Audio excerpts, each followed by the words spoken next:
अस्सलामुअलैकुम dear student. आज जो हम पढ़ेंगे जनरल करैक्टरिस्टिक्स पढ़ रहे थे, उसके अंदर बॉन्डिंग एनर्जी को हमने डिस्कस कर लिया था।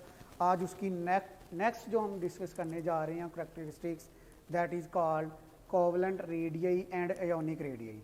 अगर कोवलेंट रेडियई और एयोनिक रेडियई की बात करें तो पहले हम थोड़ा सा साइज़ को समझ लें कि जब हम लेफ़्ट टू राइट पीरियड में मूव करते हैं तो हम ये बात कहते हैं कि हमारे पास जो जनरल, वैसे हम जनरल बात करते हैं तो हम कहते हैं कि साइज हमारे पास डिक्रीज होता है जब हम लेफ्ट टू राइट पीरियड में मूव करते हैं। तो लेफ्ट टू राइट पीरियड में मूव करने से साइज डिक्रीज क्यों होता है, उसकी रीज़न के हमारे पास अब जनरल हम बात करते हैं तो शील्डिंग इफेक्ट कांस्टेंट होता है।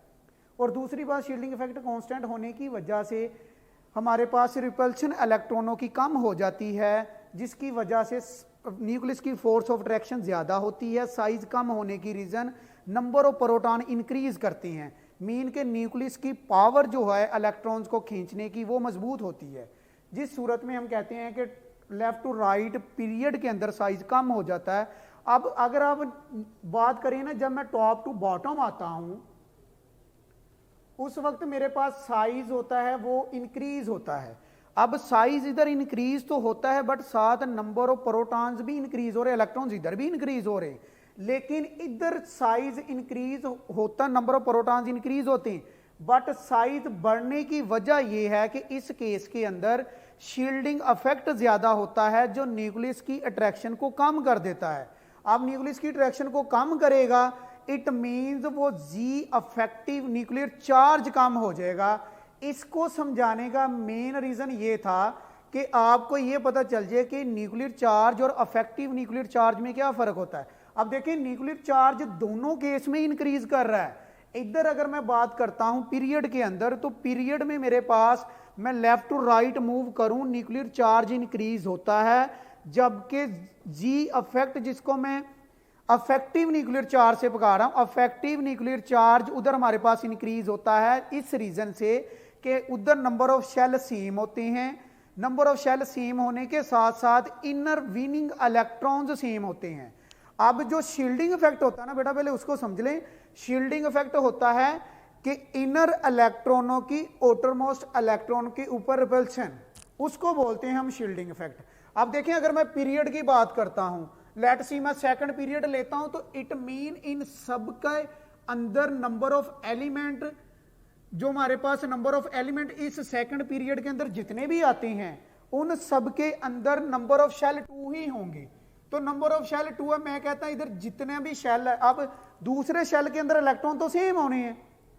वैलेंस शेल की बात नहीं मैं कर रहा, वैलेंस शेल में इलेक्ट्रॉन डिफरेंट होंगे, क्योंकि नंबर ऑफ प्रोटॉन जब इंक्रीज करेगा तो नंबर ऑफ इलेक्ट्रॉन्स भी बढ़ते हैं साथ। अब नंबर ऑफ प्रोटॉन्स बढ़ने से न्यूक्लियस की फोर्स ऑफ अट्रैक्शन तो बढ़ती है, लेकिन साथ में ये होता है कि शील्डिंग इफेक्ट कांस्टेंट रहता है, जिसकी वजह से हमारे पास जी इफेक्ट इंक्रीज होता है।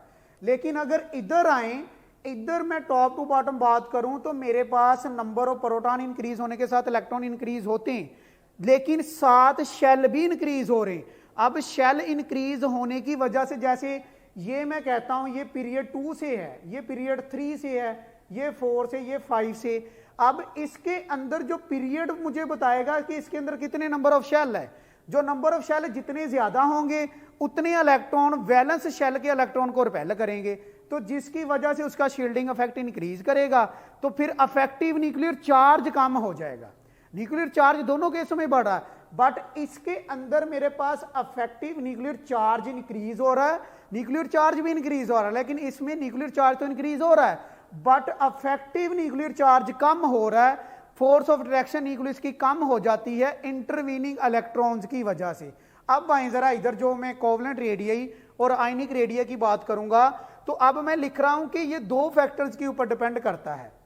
First factor is affective nuclear charge और शील्डिंग इफेक्ट। अब इनका मैंने इधर लिखा भी हुआ कि अगर मेरे पास अफेक्टिव न्यूक्लियर चार्ज ज्यादा होगा तो साइज कम होगा। अब इसमें देखें, ग्रुप के अंदर अफेक्टिव न्यूक्लियर चार्ज कम होता है, अब वो कम होगा तो इट मीन साइज ज्यादा होगा। अब जब इसकी बात करें, पीरियड के अंदर अफेक्टिव न्यूक्लियर चार्ज इंक्रीज हो रहा था, अफेक्टिव न्यूक्लियर चार्ज इंक्रीज होने की वजह से फिर मैं कहता हूं इसका जी इफेक्ट इंक्रीज होता है। अगर मैं कहता हूं शील्डिंग इफेक्ट की बात करूं तो शील्डिंग इफेक्ट जब इंक्रीज होता है इसका मतलब उसका साइज इंक्रीज होता है। रिपल्शन इंटरवीनिंग इलेक्ट्रॉन की आउटरमोस्ट इलेक्ट्रॉन के ऊपर जो हमारे पास इंटरवैलेंस इलेक्ट्रॉन होते हैं, वैलेंस शेल को छोड़कर जितने भी इलेक्ट्रॉन्स नीचे, जितने भी शेल नीचे पाए जाते हैं, उन शेल के अंदर जो इलेक्ट्रॉन्स होते हैं that is called valence electrons, तो उसकी वजह से रिपल्शन इंक्रीज हो जाती। अब जब मैं इसमें ट्रांजिशन एलिमेंट्स के अंदर आता हूं तो इधर हम बात करते हैं 3D 4s के केस में अगर मैं देखूं तो अब देखें, अगर मैं कहता हूं कि मेरे पास जैसे ये हम बात कर रहे हैं ये 4s है, ये 3D है। अब स्कैंडियम की बात करूं तो स्कैंडियम में 3D1 होता है, 4s2 होता है।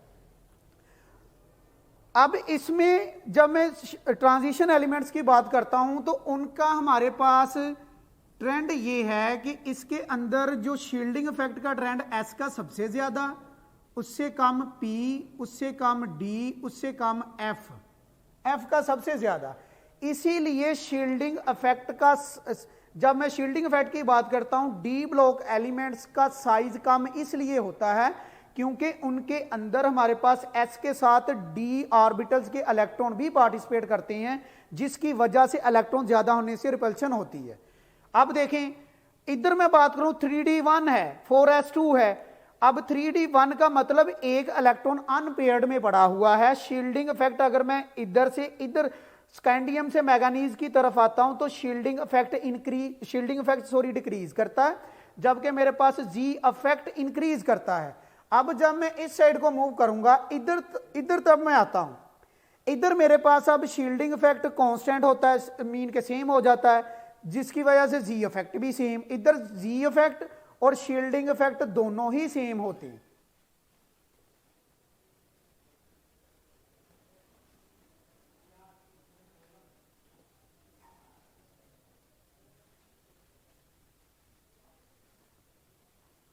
अब अगर मैं इस केस में जाऊंगा, अब देखिए मैं जैसे आगे जा रहा हूं इधर आकर मेरे पास अब शील्डिंग इफेक्ट इंक्रीज कर जाता है। शील्डिंग इफेक्ट इंक्रीज करता है, अब देखें जब शील्डिंग इफेक्ट इंक्रीज करेगा तो साइज क्या होगा, इंक्रीज होगा। अब देखें मैंने कहा इधर शील्डिंग इफेक्ट कम है, अब इधर कम होने की रीजन के डी में इलेक्ट्रॉन्स 1 है। अब मैं जब इधर आऊंगा तो डी में इलेक्ट्रॉन जैसे हमने पहले किया था तो डी के अंदर इलेक्ट्रॉन्स इंक्रीज हो रहे हैं। इस साइड को जब मैं आऊंगा तो डी के अंदर इलेक्ट्रॉन्स इंक्रीज हो रहे हैं, तो डी के अंदर इलेक्ट्रॉन्स इंक्रीज होने की वजह से लेट्स सी मैं कहता हूं ये 4 है मेरे पास वैलेंस शेल है। अब ये 3D जो इसके बाद है, अब 3D इससे पहले ये वाला 4s जो वैलेंस शेल है 3D में कह रहा हूं ये वाला इससे पहले है, तो इलेक्ट्रॉन जब एक था तो अब रिपल्शन उतनी नहीं है। जब डी के अंदर इलेक्ट्रॉन इंक्रीज होंगे तो रिपल्शन इंक्रीज होगी, सिंपल बात। जब रिपल्शन इंक्रीज होगी तो उसका डिस्टेंस न्यूक्लियस से दूर होगा शेल का, जिसकी वजह से न्यूक्लियस की फोर्स ऑफ अट्रैक्शन कम होगी। दूसरी रीजन में उसका फिर हम कहते हैं कि जी अफेक्टिव कम हो गया, मीन के अफेक्टिव न्यूक्लियर चार्ज कम हो गया।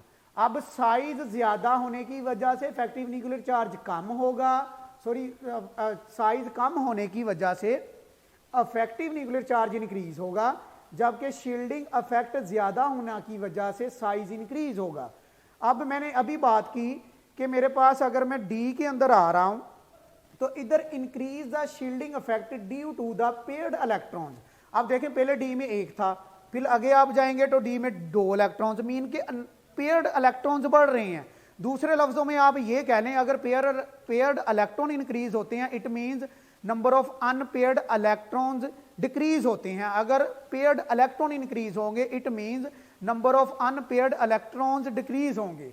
तो फिर इसके लिए फिर मैं ये पॉइंट लिखा कि increase the shielding effect due to the paired electrons के पेयर्ड इलेक्ट्रॉन्स आने की वजह से रिपल्शन ज्यादा होगी, इलेक्ट्रॉन ज्यादा होंगे, जिसकी वजह से शील्डिंग इफेक्ट इंक्रीज हो गया, तो उसका साइज भी इंक्रीज हो गया।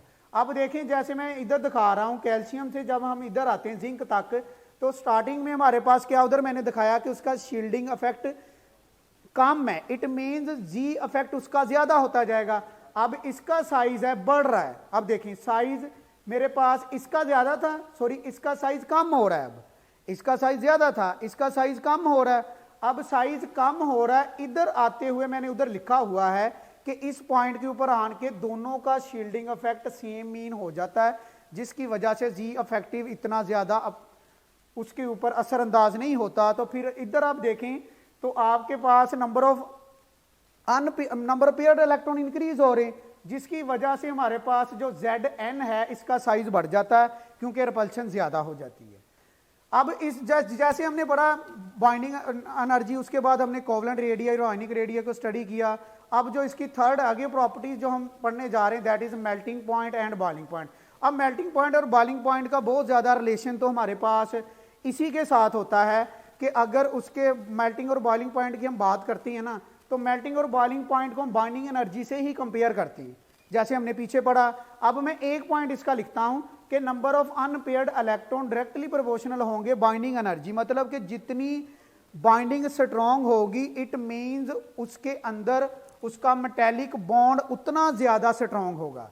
अब मेटेलिक बॉन्ड स्ट्रॉन्ग होने की वजह से उसको मेल्ट करना, बॉयल करना फिर मुश्किल होता है, जिसकी वजह से उसका नंबर ऑफ अनपेयर्ड इलेक्ट्रॉन और इंक्रीज होने की वजह से बाइंडिंग एनर्जी इंक्रीज होती है। बाइंडिंग एनर्जी इंक्रीज होने की वजह से मेल्टिंग और बॉइलिंग पॉइंट इंक्रीज होते हैं। अब melting point and boiling point up to middle, अब देखें इधर तक मैं कह रहा हूं कि मेरे पास बॉइलिंग और क्योंकि boiling point and melting point up to middle transition series के अंदर इंक्रीज होते हैं, फिर क्या होना शुरू हो जाते हैं, डिक्रीज होना शुरू हो जाते हैं। जैसे अगर आप देखें तो बाइंडिंग एनर्जी के अंदर हमने पढ़ा था ना कि अगर टॉप टू बॉटम आए तो number of unpaired electron increase होते हैं, लेकिन बाद में number of unpaired electron decrease होना शुरू हो जाते हैं। जब number of unpaired electron decrease होंगे तो इलेक्ट्रॉन्स अवेलेबल नहीं होंगे बॉन्डिंग के अंदर, जिसकी वजह से बॉन्डिंग एनर्जी कम होगी। तो उस लिए फिर हम क्या बोलते हैं कि मेल्टिंग और बॉइलिंग पॉइंट भी उनका कम होगा। ये मिडल है। जैसे आपने पढ़ा था क्रोमियम मैंगनीज के अंदर, तो उधर हमारे पास क्या होता है क्रोमियम में, जैसे हमने एक केस देखा था 5 और 6 है। अब 5 और 6 अनपेयर्ड के बाद हमारे पास नंबर ऑफ अनपेयर्ड कम होना शुरू हो जाते हैं, जिसकी वजह से हम फिर इधर मैंने भी लिखा वर्ड के till decrease and because number of unpaired electrons up to the middle and then decrease. Binding energy अगर बात करते हैं, binding energy melting boiling point के डायरेक्टली प्रोपोर्शनल और बाइंडिंग एनर्जी किसके डायरेक्टली प्रोपोर्शनल है, नंबर ऑफ अनपेयर्ड इलेक्ट्रॉन्स के।